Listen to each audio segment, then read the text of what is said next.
Check, check. Yo, do the lights help? Light show. All right, so if you were in here for this exact same session yesterday, I'm going to be saying the same thing. So don't embarrass yourself. There are other sessions. You're not hurting my feelings if you get up and go to a different session. If you were here yesterday, unless you just really thought it was, your mind was so blown that you got to hear it all over again, in which case, welcome. Although for the second session right after this, I am going to do something totally different from what I did yesterday, and it'll actually tie in with this. So, all right, we're going to talk about what every Christian needs to know about Islam, as you can see here. I don't know about you, but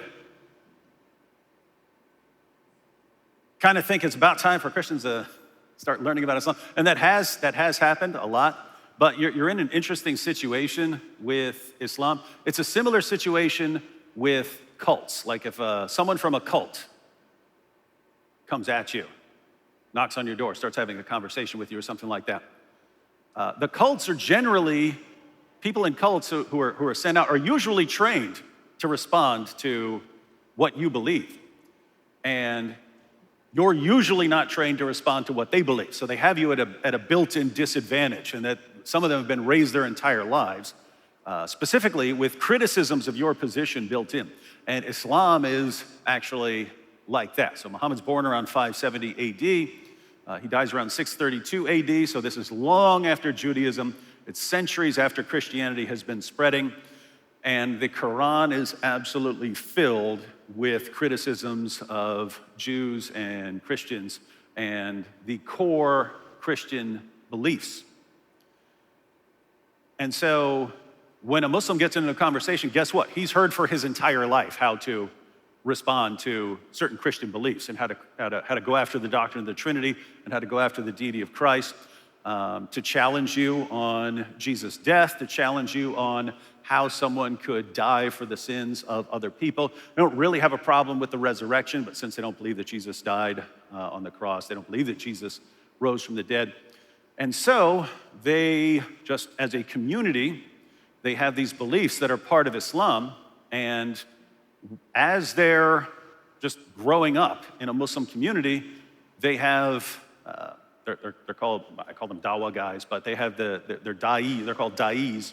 These are like our version of evangelists, but they're Da'is. So this would be people like Zakir Naik and Ahmed Deedat back in the day. More recently, you've got a lot of the guys on YouTube and social media, but it's built into the system to train people how to attack Christianity and undermine Christian beliefs. And so if Christians don't know how to respond to those challenges, or even worse, if they don't know what the challenges even are until they're being tossed at them, kind of at a strange disadvantage. And I say this because I see a lot of Christians who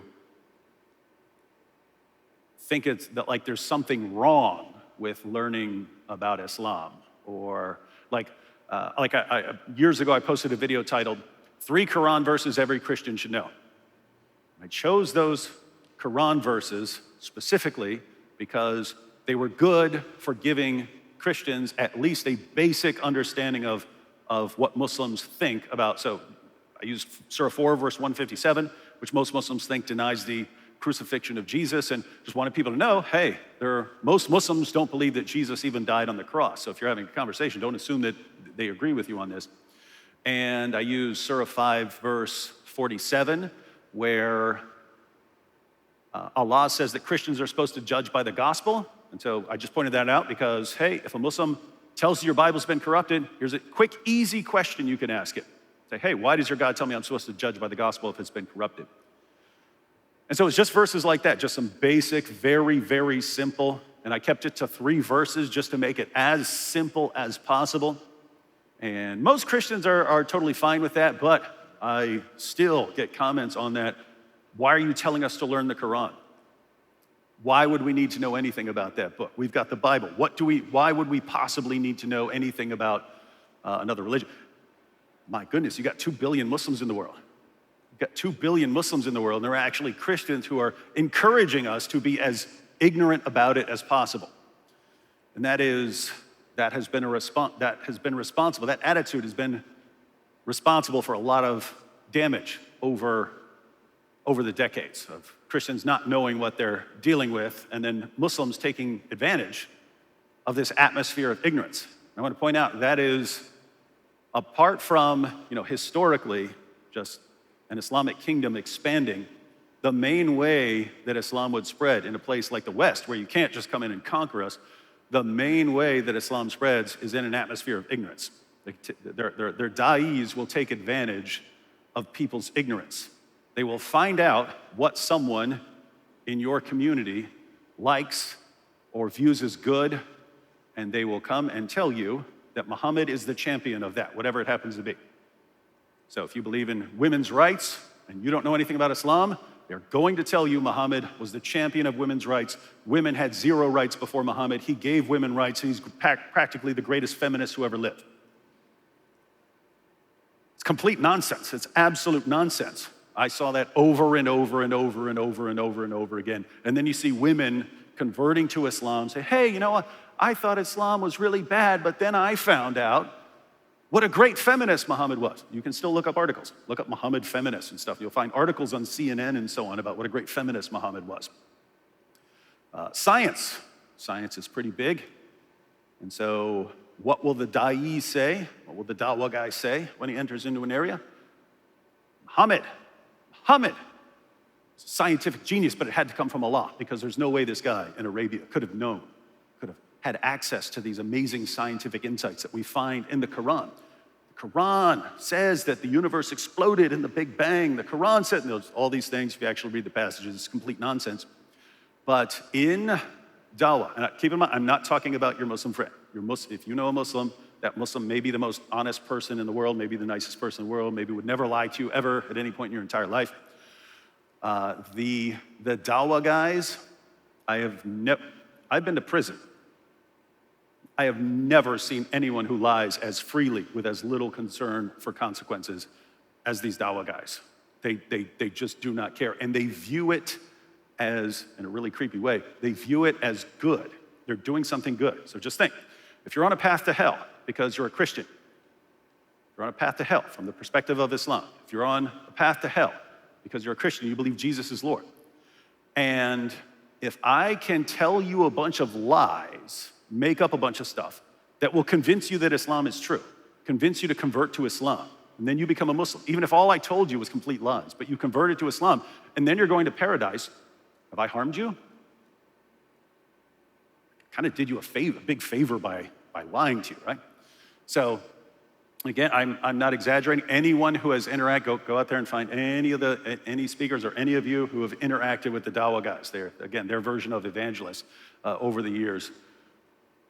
Make up something in a heartbeat. One more time, just to be clear, so no one misunderstands. I'm not talking about all Muslims or Muslims in general or something like that. I'm talking about a particular group and vocation in Islam where they are obsessed with getting you to convert by any means necessary. And in certain contexts, that can be at the edge of the sword, or again, whatever actually works. And so that's what people are up against. And if you're in an atmosphere of ignorance with people who will make things up to get you to convert, and you don't think it's a good idea to know anything, you get some serious bad consequences. So you can think, even if you're not thinking like in our time, if you think back to the 1960s, when Islam was spreading in the African American community after famous people converted, like Muhammad Ali, Malcolm X, and so on. First they converted to Nation of Islam, which is more of like an Islamic cult, but then they became just regular Orthodox Muslims. And back then the message that Muslim preachers were preaching was Christianity is the white man's religion that enslaves black people. Islam is the religion that's against slavery and liberates people and makes all people equal and so on. I see you laughing over there. Have you actually become at all familiar with the Muslim sources? Because that should be hilarious to you.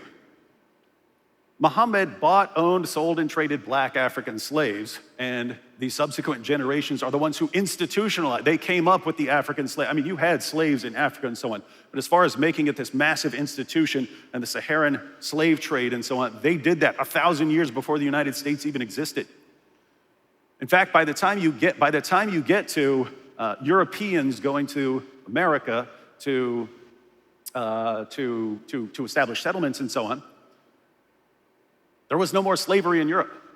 And it wasn't even by outlawing it. Christians just kept freeing slaves until there were no more slaves and no more slave markets.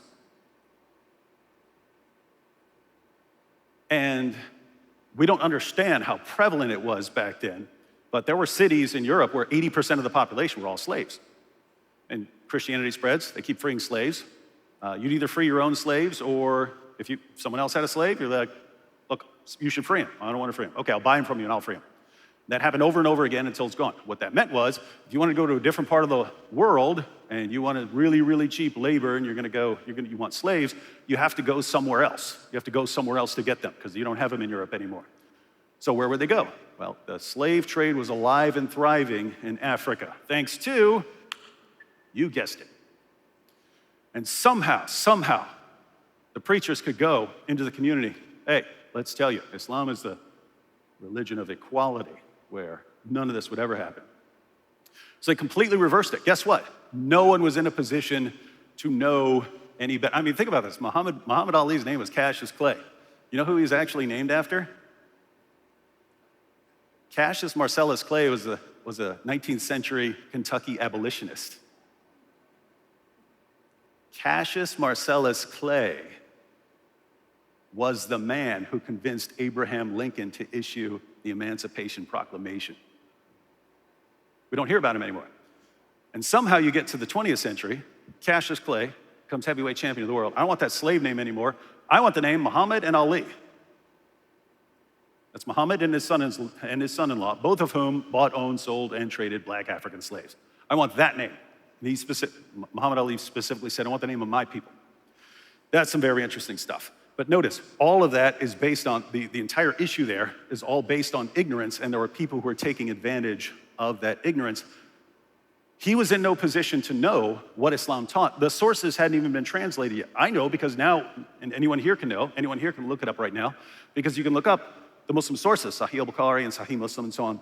You can look those up. Those weren't even translated in English until the 80s. So people in the 1960s were in no position to know whether this preacher here was speaking truthfully about Muhammad and Islam. And we tend to think, we have this idea, like if I'm talking to a Hindu and I ask him about Hinduism, it's not in my head that he's gonna be like trying to trick me about something. If I'm talking to a Jew and I ask him about Judaism, it's not in my head, well, this guy might be trying to trick me or something like that. So we're kind of ill-equipped for someone who might be misrepresenting something. But yes, there are preachers. There are preachers who will gladly twist things. And again, they don't think they're doing something bad. They're doing something good for you. They're helping you get to paradise. There are even videos that you can watch about this. So there'll be Muslim preachers, and you'll hear the crowd, like, they're really excited about this. They'll say, hey, you know, I was talking to this guy, and I said, hey, you should convert to Islam. And he said, no, I'm an alcoholic. In Islam, I wouldn't be allowed to drink, so I don't want to do it. He says, no problem, just convert and go on drinking. It's better for you. So he converted. I said, now if you drink, we'll beat you. And the crowd thought this was awesome. Like, we got him to convert. And then we threatened him into controlling his behavior. So anyway, that's kind of the issue. And it's just really, really weird for me to hear from Christians who think that the best thing we can do is to keep this atmosphere of complete ignorance going. And I don't know, I would say no. I have no idea when ignorance became a virtue for certain people. When you look at the Apostle Paul in the book of Acts, I mean, he's quoting the pagan poets to them. Say, hey, even you guys know some of this. Even you pagans know some of this. So at some point, the Apostle Paul studies the pagan poets and so on so that he can quote them to them. So I would say, fortunately, if you're in here, I'm assuming no one in here has that view, and that everyone agrees, hey, it's probably a good idea to learn some stuff about Islam. But be prepared if you're learning about anything about Islam or you're sharing anything about Islam, you're gonna run into people who think there's something like wrong with you, something like non-Christian about learning what you're up against. So I've kind of condensed this down to the basics, what every Christian needs to know about Islam. I'm totally serious about that. I think we're at a time in history where everyone needs to at least learn the basics about Islam so that these things become common knowledge. And the goal here would be when a preacher comes into an area and says something like, hey, Muhammad was the greatest feminist who ever lived, there should be some hands going up saying, I got some questions for you. If that's what you're claiming, I got some questions for you. Now, I do want to say that I think the best way to learn is if you actually know some Muslims. You don't have to, but if you actually have a Muslim friend, Muslim coworker, and you can have discussions with them and so on, that's helpful, because if you start learning on your own and start interacting with people online, there are a lot of trolls out there who can get really nasty really quick. It's different. It's different if you actually have a friend and you can have a conversation with a Muslim friend and interact, and you actually know, hey, if this person says something that I disagree with, it's not because he hates me. We know we're friends, and he knows the same thing. If I disagree with him about Muhammad or something like that, he knows I'm not trying to hurt him and I don't hate him and so on. Whereas online, it's good. It's good to be on social media and interacting and so on, but you can get so aggressive if people are just hurling insults and even threats at you and so on, that you can get to a point where when you actually meet a Muslim that you could have a conversation with, you're kind of already dialed up to 10 and so on and angry. And so just try to keep some sort of balance and determine, who are you talking to? Are you talking to an angry person who wants to threaten you, or are you talking to a person you could have a good conversation with? But this is how I started. I had one, that's Nabeel. I had a Muslim friend before him that I had a lot of conversations with. That did not go well. We were weightlifting partners. We were young, we were weightlifting partners, and I had just converted to Christianity, and we're arguing about Christianity and Islam in the weight room, testosterone all over the place, yelling, and it did not go well, and we did not end up being friends for very long.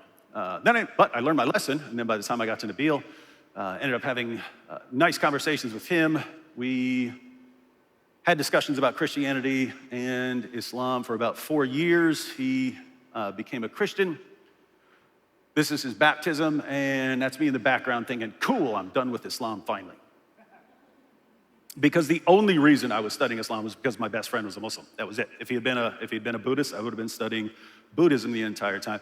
Pro tip, if you are friends with someone who is from some other religion or other group or something like that, it should be in the back of your mind, hey, maybe the Almighty has put me in this situation, maybe I got some work to do, and maybe I'm the right person to be talking to this person. But that's how I was always thinking back then.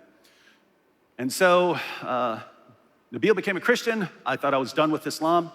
I grew up as an atheist, so I'm just more interested in the objections of atheists and talking to atheists. And so I said, hey, cool, he can deal with Islam. And it was about a month later, he got his first death threat. It was attached to his car. And I was thinking, man, what kind of friend am I if I just let him take this heat here? And so maybe I need to keep going after Islam too. And along the way, it's like, wait a minute, what kind of coward would I be if my best friend is under a death sentence and people are threatening him, and I just kind of leave him out there? But over time, it became more interesting, because watching the stand he took, I realized Muslims make really cool Christians. And there's a reason Muslims make really cool Christians. It's pretty easy for lots of people, like in the US, to become a Christian if you want. I became a Christian, my family did not care. I could have told them I was becoming a Martian Buddhist. They'd have been like, okay, if you're being good now, we don't care. But no family problems for me in converting. They didn't care much. In Islam, pretty different story. So in Islam, of course, you're taught from the day you're born that the worst possible sin you can commit is the sin of shirk. It's associating a partner with Allah. So if you say Jesus is Lord, or God is a Trinity or something like that, you've associated a partner with Allah. That is a one-way ticket to hell. You're doomed. In Islam, the penalty for leaving Islam Most Muslims believe this is only in the context of an Islamic state, so they wouldn't think that they can enforce it here. Some Muslims do think they can enforce it anywhere, but most Muslims would think this gets enforced in an Islamic state. But the penalty for leaving Islam is death. So death by beheading. And even if you are here in the US and you're not going to get your head chopped off, you still have to be a bit concerned that as Islam spreads, maybe someone wants to carry out the penalty according to Muhammad. But at the very least, your family, very frequently your family says, after briefly trying to reconvert you back to Islam, your family will disown you. Don't come back here until you're a Muslim again. Or at the very least, relations are very, very strained. And so we're Christians, we preach the good news. We preach the good news. When we preach the good news, what a Muslim is hearing is, hey, I'm supposed to believe this thing that is going to cause me to have to give up my family, maybe eventually get my head chopped off, and definitely going to send me to hell. You guys call that the good news? Because it kind of sounds like the worst news ever. So there are these massive psychological barriers in front of Muslims that makes it very difficult for them to take the gospel seriously. But there's a silver lining to that cloud, and the silver lining here is when a Muslim says, you know what, I may have to give up my family, and I may get my head chopped off, and I've been told this will get me sent to hell, but you know what, I want to know Jesus. That's someone who will lay down his life for Jesus. And that's why Muslims make really, really awesome Christians. So I'd like to see a lot more Muslims become Christians. And part of that is an informed Christian population. So let's go ahead and go through some basics. But it'll be a little bit of basics about Islamic beliefs and so on, but we'll also become familiar with some of the arguments, some of the criticisms of Christianity, and some of their arguments. So there we go. So we'll start off with some definitions. And that's just because I won't assume that anyone knows anything. I know some of you may know quite a bit or some things. We'll start from basically the ground up here. So we'll start off with some definitions, and we'll look at what Islam teaches about God, what Islam teaches about Jesus. Again, this is just the basics. What Islam teaches about Christians, what Islam teaches about the Quran, what Islam teaches about Muhammad. We'll get an overview of some common Muslim objections to Christianity. And then we'll look at some common Muslim arguments for Islam. So you have an idea, and I normally encourage people to learn topically. In other words, if there's a topic that particularly interests you, go with that. Go with that. Find the Quran passages that deal with that. You can do a search, look up any Hadith references, and go with topics that you're interested in. I'm saying that because some people try to learn stuff that they're not interested in. I've seen a lot of people give up when they start getting confused. So get something that you like, or something you're interested in, or something that gets you excited. All right, so the basic definitions here. We've got Islam. So that's the religion. Some people confuse Islam and Muslim. Islam means submission.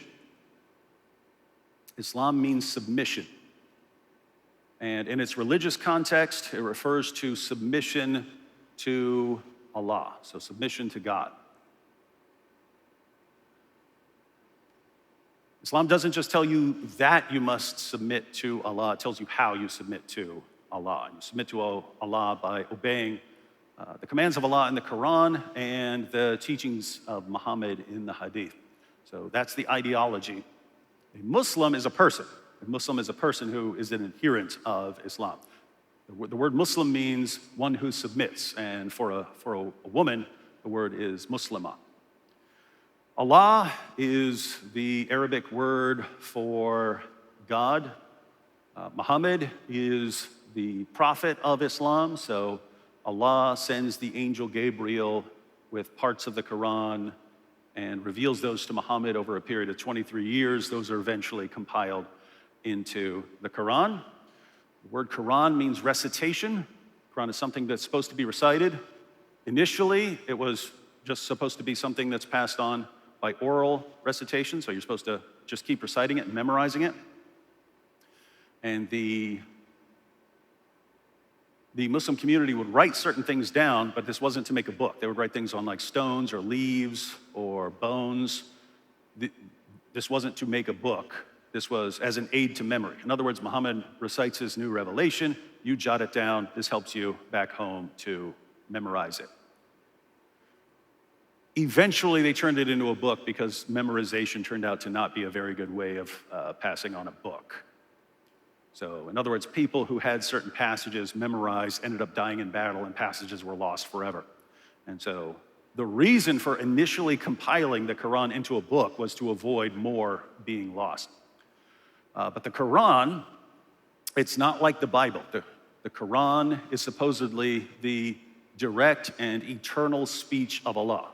So they view it as one of Allah's attributes. So from all eternity, Allah spoke out the Quran. And then it eventually gets revealed to Muhammad. So it gets revealed to Muhammad in various pieces. But Muhammad supposedly has no input into the Quran. He's basically, with respect to the Quran, Muhammad's a mailman, right? Like the message gets handed to him, he brings it to his followers. But in the Quran, Muslims are told that they also have to obey the commands of Muhammad. So the Quran is not the commands of Muhammad. But the Quran says you also have to obey the commands of Muhammad. So you go outside of the Quran to find the commands of Muhammad, and you find those commands in these massive multi-volume collections of what are called hadiths. And so like the most popular one is Sahih al-Bukhari. It's 9 volumes in the English translation.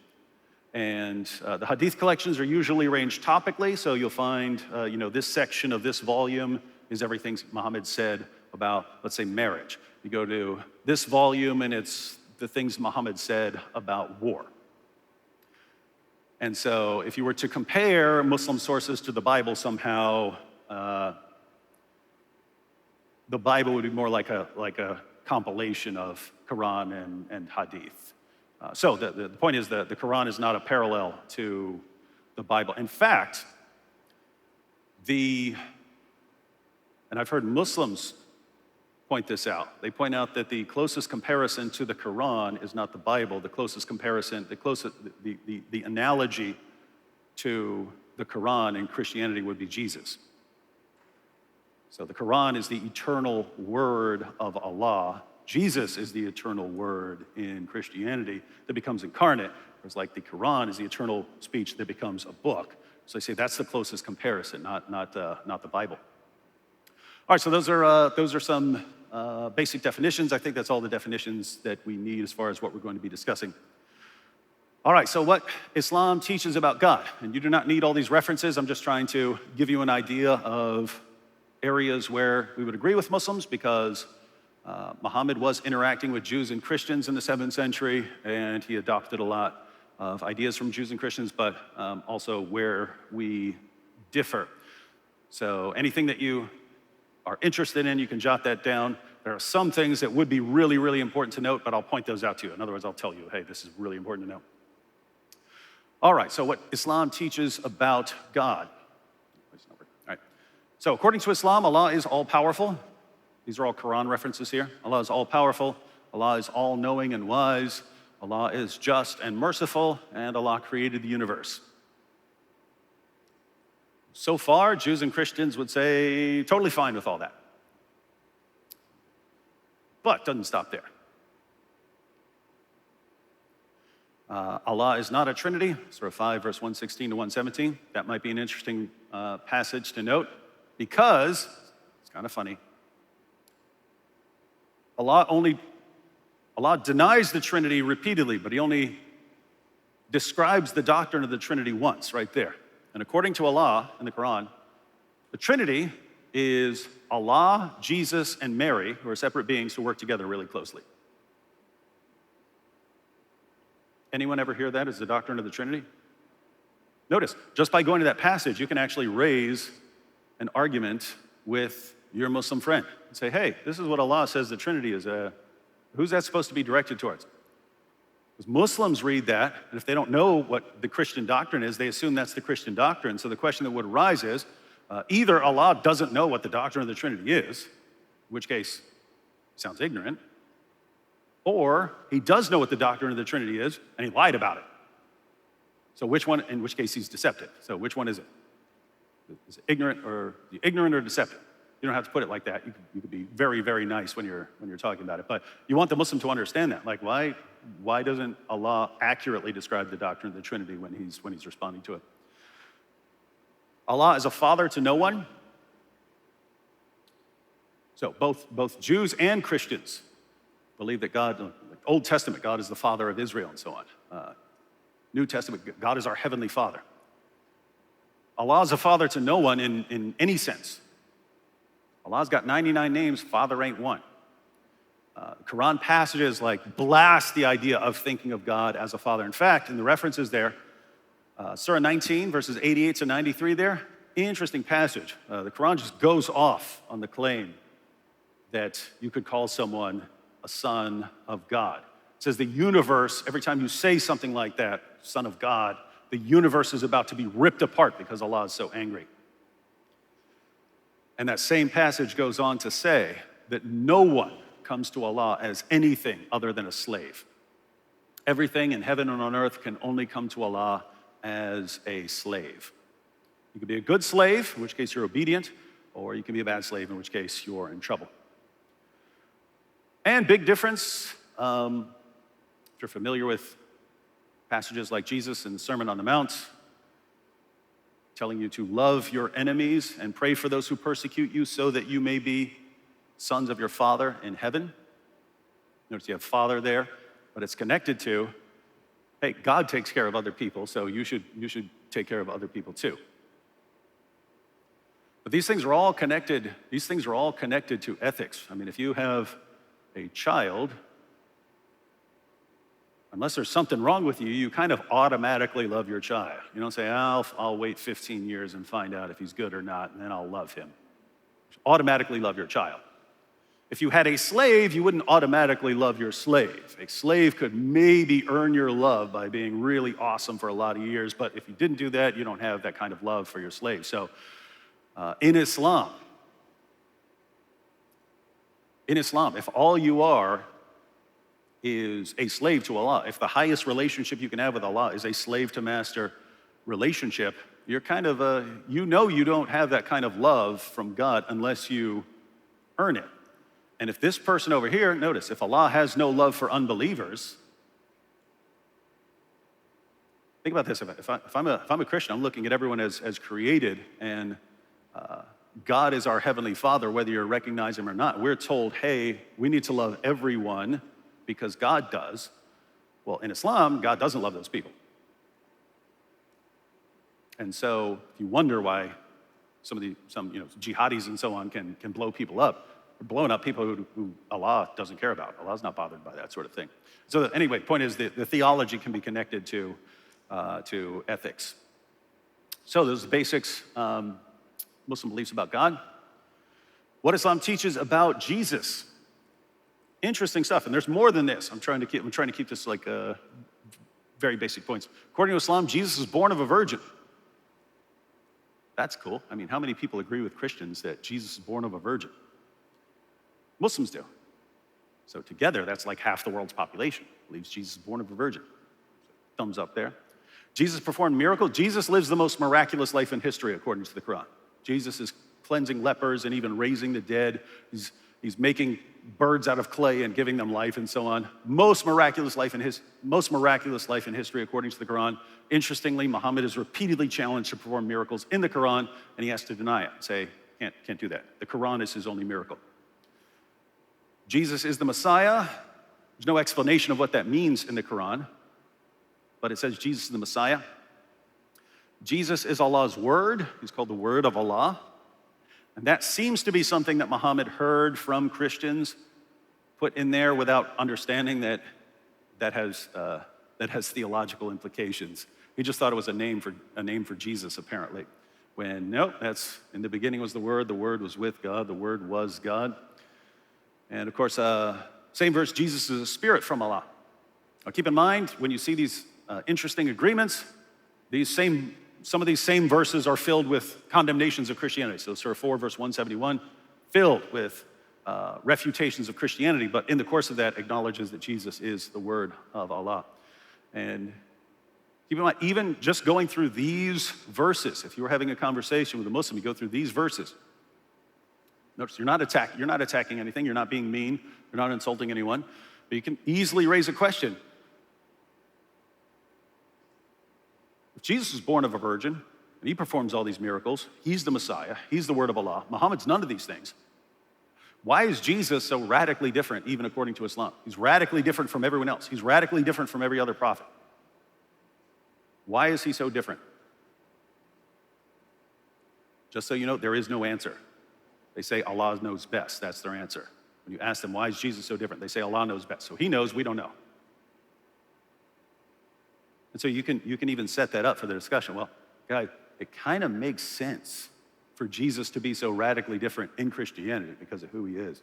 Why does Allah make Jesus so different in Islam when you don't even know why? He doesn't give you a reason. And you can keep going with that in the discussions. Like, hey, didn't Allah know that by making Jesus so radically different, people are going to become convinced that he's like God incarnate because he's so different? Why is Allah doing that when all it's going to do is lead people astray? What's going on here? Tons of areas where you can go into discussions on these issues. So lots of agreements there, but according to Islam, Jesus did not die on the cross, did not rise from the dead, and he was not divine. He is not Lord. Now, if you've read your New Testament, Jesus spent years with his followers, his apostles, teaching them. In the book of Acts, when they go out preaching, they focused on the gospel that they regarded as the takeaway message. What's the good news? It's a message about Jesus dying on the cross for sins, rising from the dead, and he's Lord. That was the core of the gospel, according to the apostles in the book of Acts. That was the big takeaway from Jesus. Death, resurrection, and deity. We're also told in the New Testament that false prophets and false teachers are going to come. What do you think they're going to do? I don't know about you, but I'd go after the gospel if I were a false prophet. And Muhammad comes along. Says, hey, Christians, you believe in God? So do I. You believe God sent prophets into the world? So do I. You believe Jesus was born of a virgin? Me too. You believe he lived the most miraculous life ever? Yeah, so do I. You believe he's the Messiah? I do. You believe he's the Word of God? Yep, I believe that. Muhammad even believed Jesus was sinless. Muhammad agrees with all this. Hey, I agree with you on practically everything. There are just these three little things that we have to disagree on, and we have to fight over these. He didn't die on the cross, he didn't rise from the dead, and he's not Lord. Now, if we could just get past that. The Christian response to that should be, my goodness, we have been waiting for you. That is like, you are the perfect, ultimate false prophet. You're like, I'll agree with you on everything except the core of the gospel, and then you have to die over that.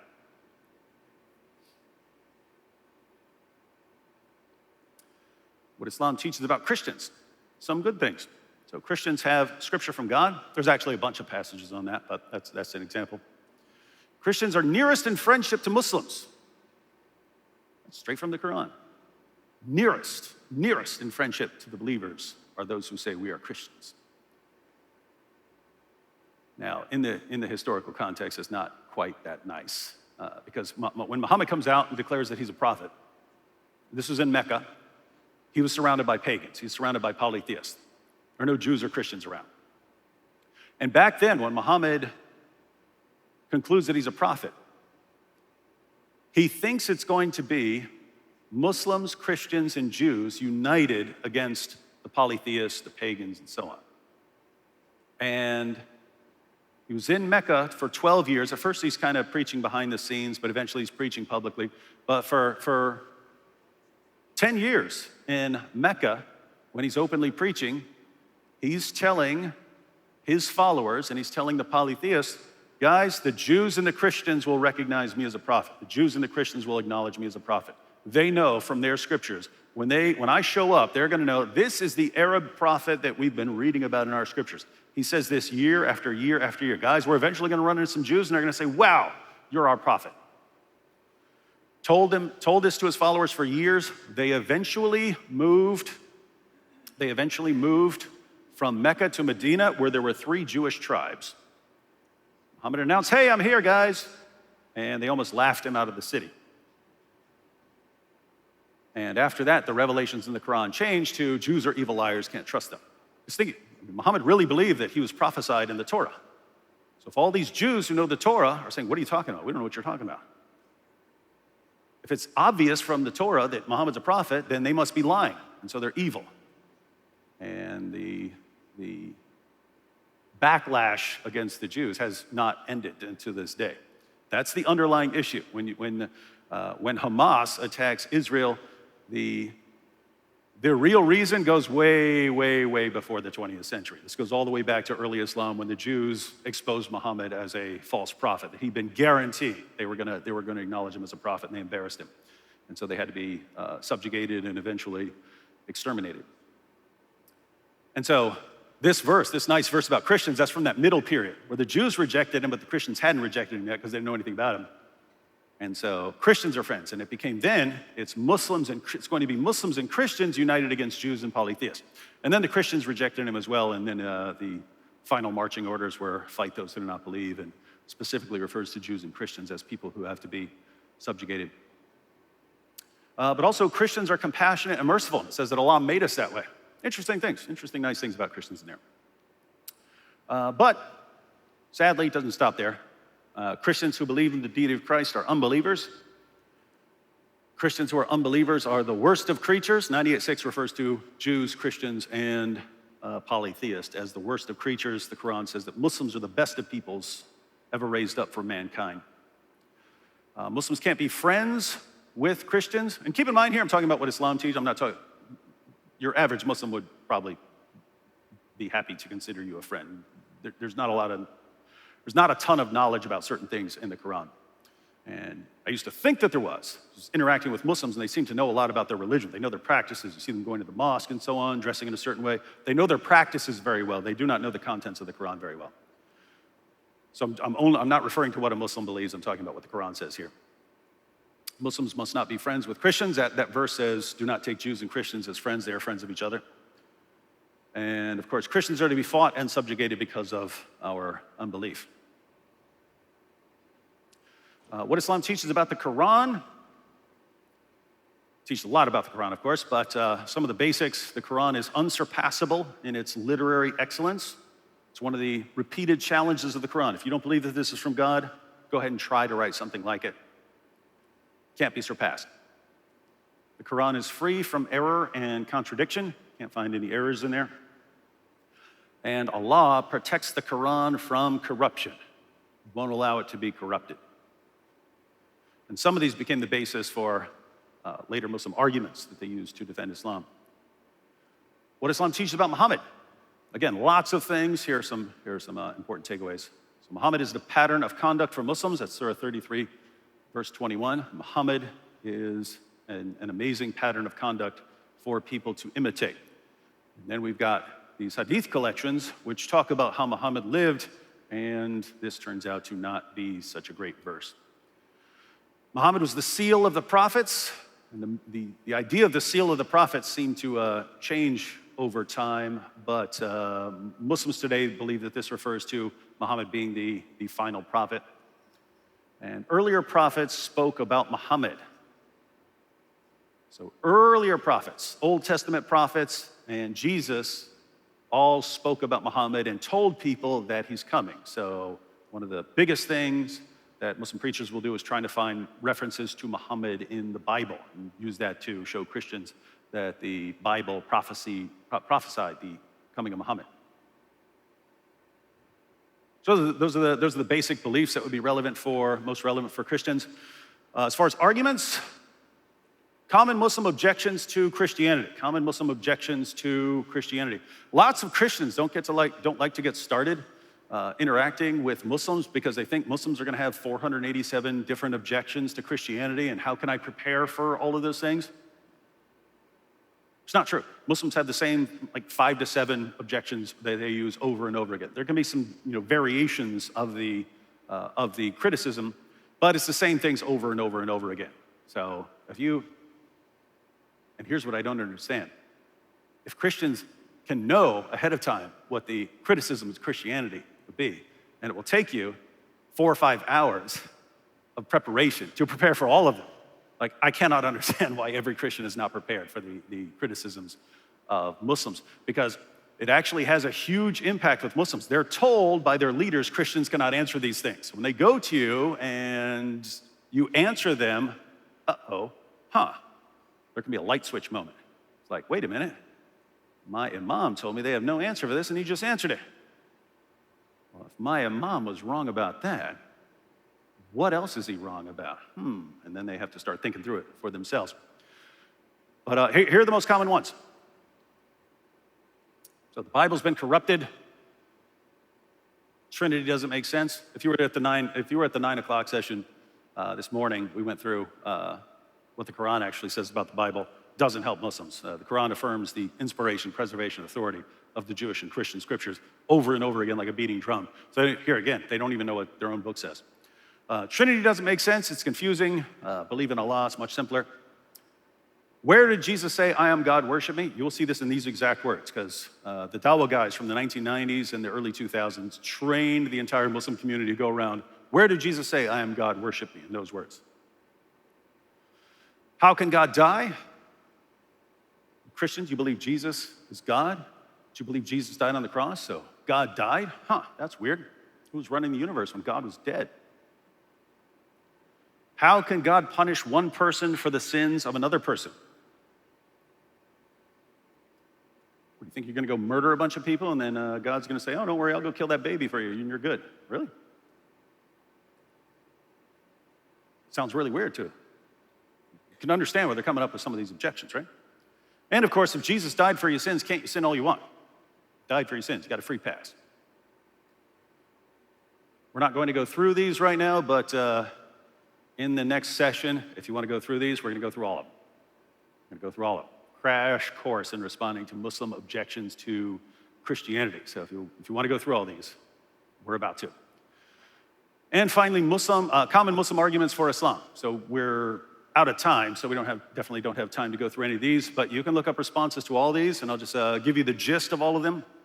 One is the argument from literary excellence. So the Quran is so masterfully written, it could only come from God. That's flawed on multiple levels. One, if something is unsurpassable, no one else can write something like it, would that mean it's from God? I don't see how. If I said, hey, if you can't write a play like Romeo and Juliet, then it must be from God. You'd think that's idiotic. Well, I don't think it's much better here with the Quran. But two, my goodness, the Quran is the worst book I've ever read in my life. Anyone tried reading the Quran and found out it was really, really bad? Yeah, with multiple hands going up. I am not saying that because I'm not a Muslim or because I disagree with it. Plato's Republic, I disagree with a ton of stuff in there. Brilliant book. Hume's Dialogues Concerning Natural Religion, I disagree with a ton of that stuff. Brilliant, absolutely brilliant book. The Quran, not so much. Sounds like something that came from a 7th century caravan robber. So it's flawed on multiple levels. The argument from perfect preservation. The Quran's been perfectly preserved, so it must be from God. It's weird how every argument can be flawed on multiple levels.